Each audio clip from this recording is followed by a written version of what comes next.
Once again, we welcome you to Moving Forward with Young Voices.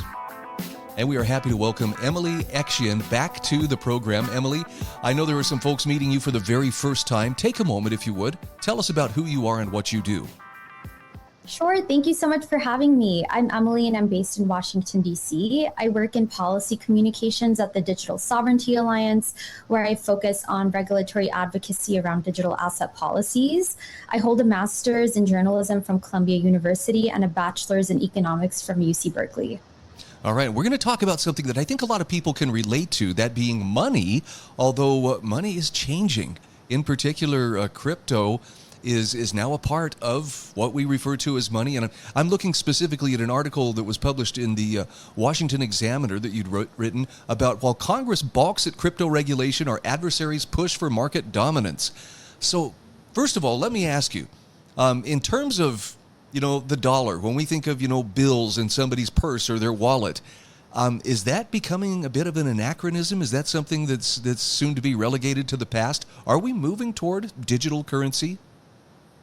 We are. We're actually seeing a global race where jurisdictions across the world, from Asia to the EU to South America, are kind of looking to embed their monetary value within a digital currency that's either state-backed or within the broader crypto market. So there are different products like stable coins and CBDCs that countries all over the globe are kind of exploring. Okay, and I say this, as someone who, I struggled the first few years that I had a debit card. I really didn't want to use it, but now I tap with abandon, and my kids in the meantime have moved on to using their phones to pay for everything. It's not like digital transactions are something new, but what is the difference? Like, for instance, in your article, you mentioned that Russia is launching a digital ruble. China has upgraded its digital yuan. What's the difference between those forms of money and what we still use here in the U.S.? Is there a difference once the word crypto is introduced into this? Sure. Thank you so much. So I think that's a great point you bring up. The digital currencies are essentially embedded on a blockchain. So that technology that's backing these kind of newer digital currencies we're seeing in Russia, China, Singapore, those are backed by the blockchain, which allows for more transparency and easier cross-border transfers as opposed to the traditional kind of wire transfer, traditional banking. So in the case of remittances, if you're in the US, you want to send money back home to the UK or wherever you're from, transfers would take about 3 to 5 business days. With digital currency transfers, you'd see an almost instant sort of redemption there, instant transfer, and all the kind of courses of that transfer are registered on the blockchain. So you'll have a block pertaining to each sort of step of that transfer. So it allows for kind of more transparency in the scope of the transactions. Okay. So where is the U.S. right now? I mean, in your article, you mentioned that, yes, it appears that lawmakers in the U.S. are aware of this, but it doesn't appear that they are doing much in relation to, say, some of these other nations. So right now, America's innovators are kind of stuck in a regulatory limbo, and they're namely waiting on Washington just to decide which rules kind of come to govern crypto on a sort of market structure scale, and that's namely pertaining to the Clarity Act. So essentially, banks kind of argue that there are some implications within the Clarity Act that would create competition and that would kind of take constituents away from traditional banking towards crypto products. And this is namely kind of surrounding the topic of stable coins. And so stable coins are digital currencies that are pegged to fiat currencies, and they provide a one-to-one value. So the United States is trying to regulate stable coins. However, banks are kind of against that idea, especially in terms of providing a rewards feature towards stablecoins to make them more kind of attractive to the everyday user. And so crypto firms kind of argue that they're rather like providing this rewards feature would help drive adoption of dollar-backed infrastructure globally, as opposed to Russia and China's digital currencies. So the challenge is kind of at this regulatory stall and this deadlock that we're seeing.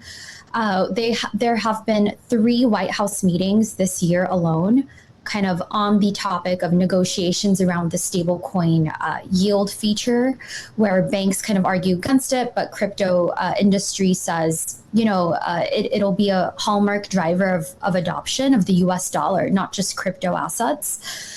So right now we're at that regulatory stall. We've got Senators Tillis and Alsobrooks that came out with compromise language that kind of neither satisfies either crypto industry or the banks.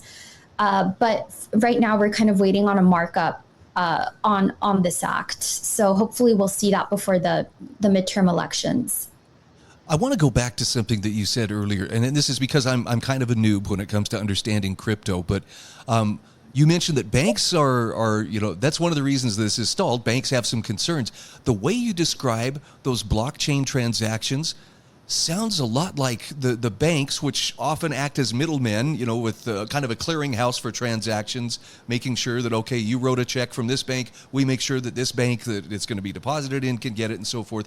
It sounds like it kind of does away with the need for them. Am I even close? Does it squeeze banks out of some of that transactional business? In a sense, it does. And kind of the argument there is that, banks have a lot of fees just kind of attached to different products, right? Whether on the credit side, on the transfer side, on even like keeping a certain amount in your checking account side. So this kind of new technology in this monetary space is ridding away of the intermediaries that tend to often prey on folks that cannot afford those, monthly or annual fees. And I guess beyond that, it also provides for that transparency in the transaction ledger, and that ease of transacting either, domestically or globally. So it's definitely revolutionizing the banking industry and the finance industry as a whole. Okay, I'm really sorry for taking you off topic for a moment, but I just wanted to make sure I understood. So having said that, let's talk about what does the U.S. need to do so that we're not left behind as other nations, including adversarial nations, seem to be leaning into this hard. Sure. So I guess what's needed now is just regulatory clarity around passing the market structure legislation that is kind of geared towards giving builders and institutions the confidence to scale their businesses in the United States. So the goal is to get that market structure markup kind of ready to go before midterm elections. And the key here is that when midterm elections come, controversial issues such as the Clarity Act kind of get pushed behind, and that'll just kind of create the delay and stall and kind of push that further. So I just like to also point out that because of the stall, we've seen some of the most high growth U.S. crypto companies move abroad to jurisdictions like the UAE, Switzerland, Paris. Companies like Circle and Gemini have kind of expanded offices in cities across the world, like Paris and Dubai. So these are kind of jurisdictions that are giving clear answers. So for example, the EU kind of passed MiCA, which is their landmark act around regulating different types of crypto products. So I would say right now, the key is to get that market structure markup ready to go, just so that the US can kind of catch up with this foreign landscape. Again, we are talking with Emily Ekshian. And Emily, I appreciate you letting me pick your brain a little bit on this subject. I know this may be kind of not front and center on some people's radar screens, but it sounds like it will be. That's the direction we're going, and soon we're all going to become kind of fluent in this. Thank you for opening our eyes. Where can people connect with you or follow your work? Sure. So on LinkedIn, you can find me on Emily Ekshian, and Twitter on Emily Ekshian as well. Thank you so much for being our guest today. Hope to talk to you again soon. Thanks. Thank you so much.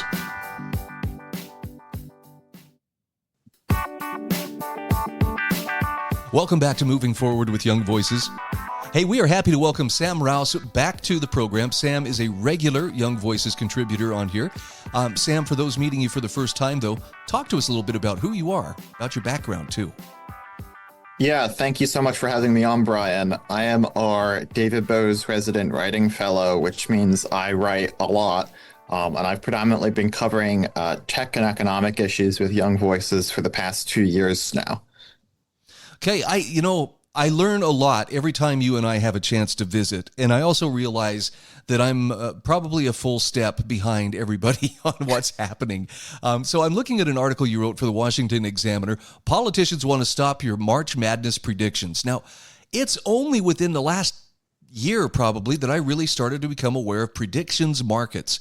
And if someone were to ask me, well, describe what that is, I don't know if I could give a good description. So for my sake, and for the sake of anybody else who finds themselves in my shoes, can you give us kind of a basic, when we talk about predictions markets, what exactly is that? Yeah, prediction markets are a pretty sophisticated financial technology that operates like a derivative investment, which to those that don't make super wonky financial investments is essentially kind of placing a forecast on an outcome. And so it's a really unique mathematic system, if you think about it, on trying to predict, anything from the weather to the outcome of the Final Four. You're placing a prediction based off of what information you may have accessible on that topic, whatever data is out there in the public eye that you may have internally, knowledge you might have about an issue. And then you are assuming what the outcome might be based off of those odds. And so, March Madness, it's a combination of obviously the bracket system and then how the teams perform. And so it's a rather wonky probability metric that you don't see too often, in other financial markets and other types of products. But it's been emerging as rather popular because people that know a lot about something, have been predicting outcomes on their fantasy football or fantasy basketball for now over a decade. And now they want to make money off of it. And that's, as you were describing how those prediction markets work, that really popped into my head was, wow, this would be golden for someone. Hey, you want to place a bet? I'll bet you this happens. I bet you this politician wears a red tie instead of a blue tie to this speech or whatever. I mean, does it really come down to they do predictions, down to even really kind of mundane things like that? There's all sorts of ones. I mean, one of the most popular ones that came up was essentially there's two catchphrases that Jerome Powell, the federal chair, the chairman of the Federal Reserve, uses when he starts a statement. And that's how you know whether or not the markets are going to go up and down, if it's a good announcement or a bad announcement. And people would bet on what he's going to open up, if he's going to say good morning or hello. So yeah, it can get rather mundane rather quickly. But most of the bets are being placed on are, outcomes of sports games, outcomes of election results, bigger events, is X, Y, or Z going to happen this year? Let's talk specifically March Madness. I'm not a gambler by nature, but I've participated in more than a few office pools, when March Madness comes along. I think a lot of people love to, speculate who's going to come out on top, who's going to be in the Final Four and so forth. Why would someone want to step in now and, enlist Congress to, put a stop to people having too much fun, speculating or trying to predict, who's going to win in March Madness? What's the story behind that call for regulation? Yeah, the call for regulation is actually this comparison with sports gambling as a whole. Prediction markets aren't placing a bet in the way that we traditionally place bets. It's not a wager against, a fixed house where your odds are rather stacked. And ultimately, it's a take-all system. It's me against somebody else. Prediction markets are, like forecasting something on the stock market. We've had a lot of derivatives that are essentially a form of prediction for a long time now. It's being placed on of outcomes. It can be varied. So it's not just one or another. You'll see a lot of times the prediction markets around elections, such as right now, California's gubernatorial race. There's a whole bunch of candidates, and the odds for each one is very different. There might be a difference between 15% this team, 14% this team, 12% this team. It's not a lot of times, the way in which sports gambling is set up, probability wise, is kind of a yes no. And so it gets really complicated quickly. And so, yeah, federal lawmakers are trying to regulate this like they have sports gambling, which is a very heavy-handed regulation system. There's a lot of disclosure that they have to do. There's taxes on it. There's all sorts of different things trying to prevent people from essentially going to a casino, going to a sports betting website. Prediction markets are financial technology, and they're going to be used a lot more than just those placing their predictions on the Final Four, but it's going to be on market activity, new technology inventions, much more sophisticated things that ultimately can be forecasted if you have a certain amount of information. If you can make assumptions about how the oil markets are going to go based off of certain events, you could place a prediction on that. And so the CFTC, which is the federal agency that handles derivatives and other financial markets, has been trying to assert its authority over this new product as one of the same, so that we can have some streamlining and the rather more simplistic rules that we have around the financial sector for everyday investors and people putting their money into different markets, whether that be a stock index or a prediction. And maybe I missed it, but I have to ask, what exactly is the CFTC trying to protect the public from? I mean, is there a likelihood of mischief or fraud or someone coming in and stealing under the guise of predictions? Yeah, well, I mean, there's very legitimate concerns constantly with insider trading information.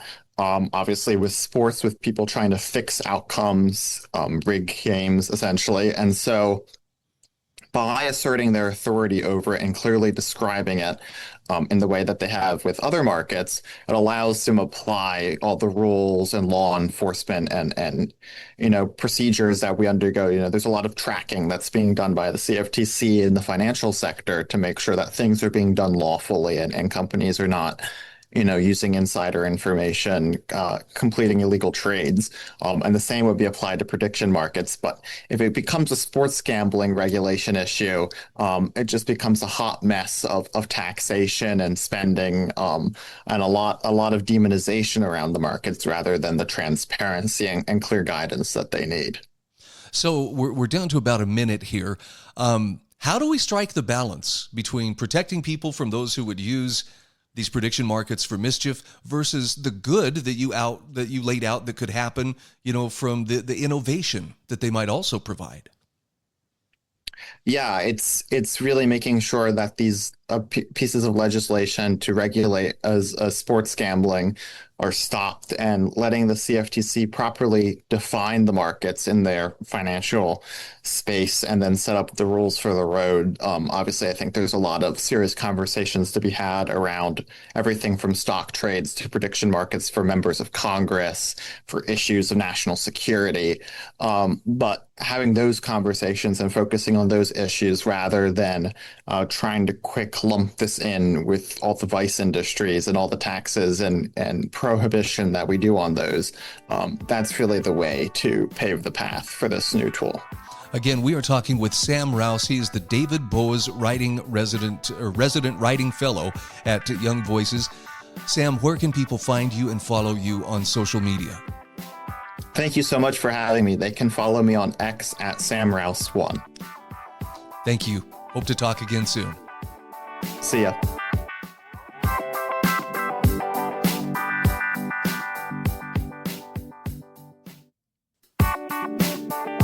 Welcome back to Moving Forward with Young Voices. Happy to welcome Victoria Churchill back to the program. Victoria, welcome. And for those who are meeting you for the first time, take a moment, if you would. Tell us a little bit about yourself. Yeah, so these days I'm a U.S. politics reporter at the Daily Mail covering Capitol Hill, where I come to you today.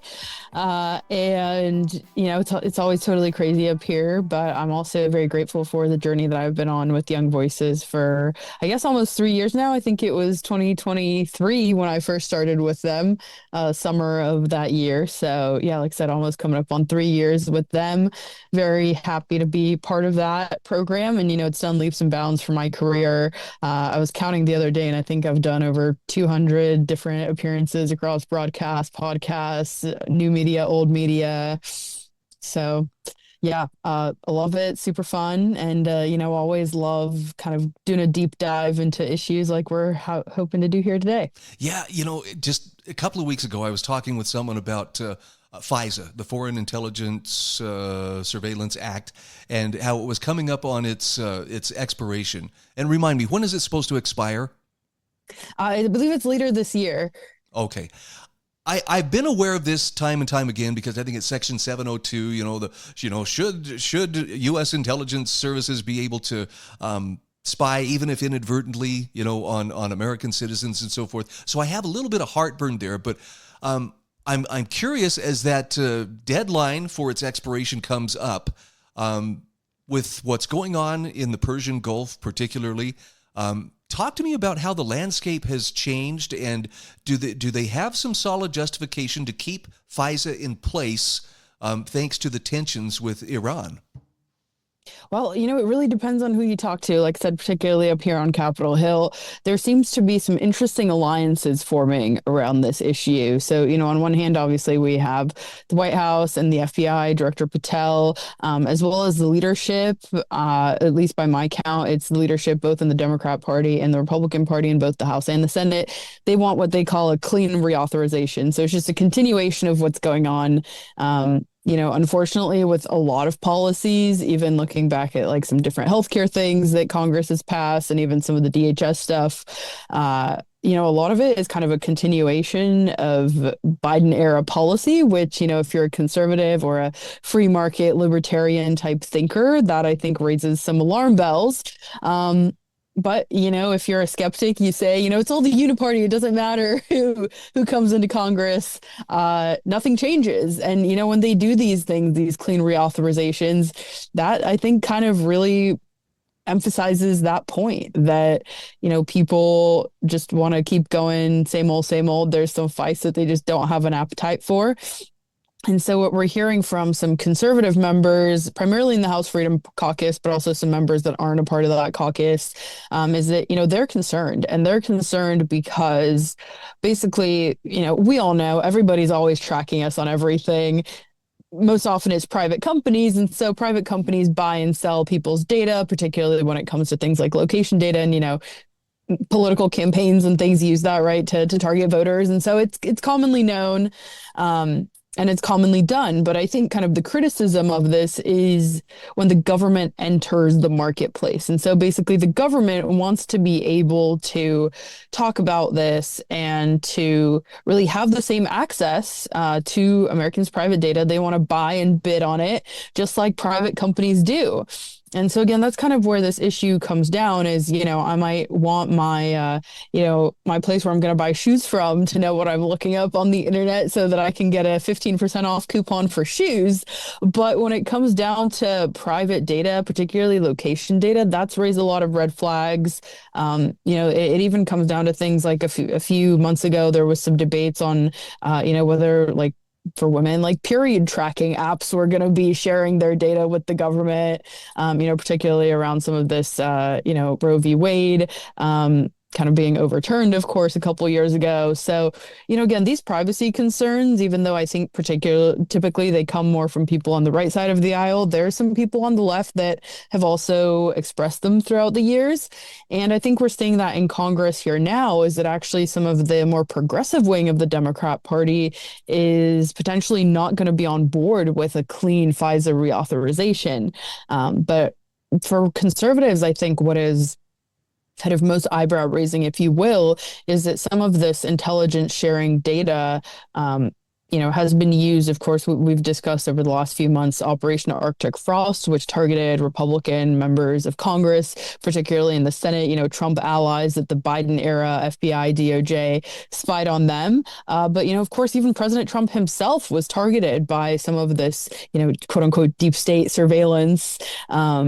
In the swamp, right? These people that persist, particularly in intelligence and foreign policy areas here in DC, where they don't change from administration to administration. And so I think what conservatives have to realize is that, even if Republicans pass policy with the best of intentions, when the people on the opposing side come into office, they're going to take that policy as is and they're going to use it to their benefit. And so I think conservatives really have an opportunity. Of course, it's narrow margins in the House and the Senate, but they have an opportunity to, I think, solidify some of these protections that could be put into place. And it doesn't look like, regardless of the pressure that they're facing, that they're actually going to do that. And again, I think it's surprising that the White House and the FBI aren't really jumping on board with this because, some of them were stringent allies all the way up to President Trump himself have been targeted by this.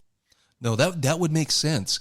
And I guess the question that comes to mind then, Victoria, is there a middle ground? I mean, for instance, would a clean passage or reauthorization rather include, but, yes, we'll reauthorize it, but in these instances, we want you to have warrants before you start, looking at Americans, data. Is there any place where they might meet, or are the lines more clearly drawn? I mean, again, I think that middle ground is going to be the clean authorization, right? Like that's going to be the only thing that they're going to be able to get a majority of people to agree to. Particularly it's an election year, people's primaries have already started.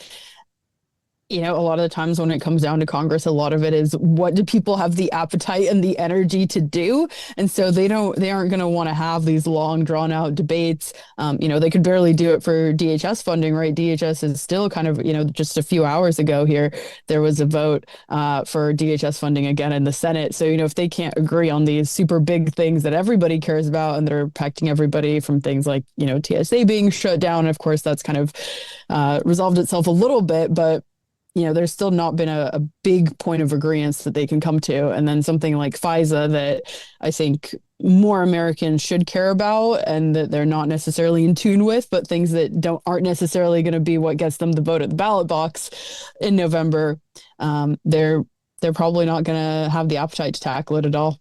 I mean, it sounds to me, and you correct me if I'm wrong, but it sounds like whoever is in power currently, whoever has the majority, status, seems to be pretty okay with it, but that's only on the condition that they know it's not going to be used against them. Whereas those who are in the minority, I know I'm looking at an article from CNN and Democratic Representative Jamie Raskin of Maryland, once very supportive of Section 702, now maybe not so much.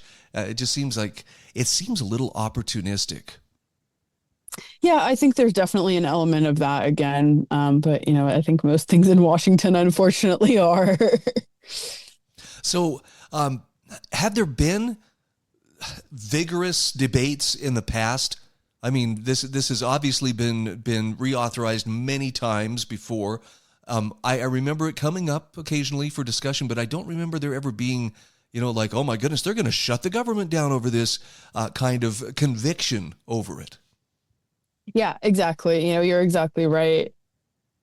Kind of as I was saying before, people aren't going to shut the government down over something like this. You have your Rand Pauls, your Thomas Masseys that have these concerns. Of course, now we have DNI Gabbard. When she was in Congress, she was willing to side more with the Rand and Massey types on issues like this. And I think that there are some who have in some ways kind of carried on her legacy to at least raise these concerns. But again, I think it's kind of concerning because we have people such as Gabbard with that type of pedigree that are in the Trump administration, and now that they're not willing to do anything about it. Go figure. Again, we're talking with Victoria Churchill. She is a Young Voices contributor. And Victoria, where can people find you and follow your work? Where can they connect with you on social media? Yeah, absolutely. So I am on X at snits_churchy. That's SNITS_CHURCHY. And then I'm Victoria Snitzer Churchill across all other platforms. Welcome back to Moving Forward with Young Voices. This is our fourth and final segment today. Happy to welcome Tyler Turman back to the program. Tyler, I don't think it was that long ago that we talked, but it is good to see you again. Thank you so much for having me, Brian. It's an honor to be with you. Okay, so I know that there are those who are hearing you for the first time, though. Take a moment, if you would. Give us just a brief background about who you are and what you do. Absolutely. My work in public policy research focuses on advancing human dignity by reforming federal welfare and anti-poverty programs to empower low-income individuals to lift themselves up from poverty. Boy, I'm looking at an article you wrote for thedailyeconomy.org, and I'm a little bit stunned to realize that the war on poverty, President Johnson's Great Society program, that's been going for more than 60 years. So how many trillions of dollars have been spent over 6 decades in fighting poverty? More than $20 trillion since President Johnson declared war on poverty. And it's been absurd to think about how much money that's been spending and how much federal taxpayer and state taxpayer dollars have been going towards funding these programs. But one of the things you have to consider is how effective has this war on poverty actually been at reducing poverty? And that's specifically what my article for the Daily Economy focuses on. And as you mentioned in your article, you say it kind of depends on how you look at it. Help me understand. What are some of the things that have to be taken into consideration in terms of measuring the success or lack thereof of this war on poverty? The most common poverty measurement that we typically look at is the Census Bureau's official poverty measurement. This is the one that we typically see where policymakers will say the federal government has been sending X amount of money over the past 60 years, so poverty has been stagnating or it hasn't seen any noticeable reduction. But the problem with the official poverty measurement that many policymakers and scholars on the issue have pointed out is that it excludes many different in-kind and tax credit programs that the federal government has been spending a lot of money on over the past several decades. For example, it excludes Medicaid and food stamp benefits and the income tax credit. So it really paints an egregiously inaccurate measurement of poverty in America. Okay, and I'm not trying to find excuses for this particular program to continue, but my understanding is that worldwide, poverty actually has dropped considerably. And I'm talking, this is big picture, okay? So we're at the 30,000-foot view, but the number of people living in poverty worldwide has actually shrunk by a huge amount over the last century.